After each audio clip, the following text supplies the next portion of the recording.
Kaixo, Amaia de Castro naiz, Bronimeken berrikuntza eta garapenerako arduraduna.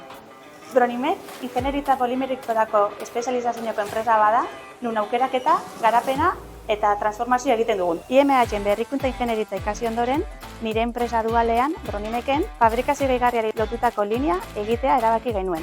Horretarako, fabrikazio aditiboko unibertsitate espezializazioan matrikulatu nintzen. Espezializazioa ezin hobea izan da martxan jartzeko linea berrisa. Ezagutza, praktika eta IMH-ko teknikari danekin batera. Bronimekek sektore estrategikotan dihardu. Besteak beste, elektronika, energia eta trenak. Aditiban aurrera pauso handiak egiten ari gara. Adibidez, azken urte hontan HP-rekin batera FR fire-retardant materiala garatzen egon gera sektore estrategikotan ailegatzeko eta Europan lehenengoak izan gera materiala suministratzen. 27 lurraldeetara esportatzen dugu 4 kontinentetan zehar eta aditiban adibidez fabrikatzen denan eren bat esportaziorako da. IMH-en ikasitakoari balio handia ematen diot.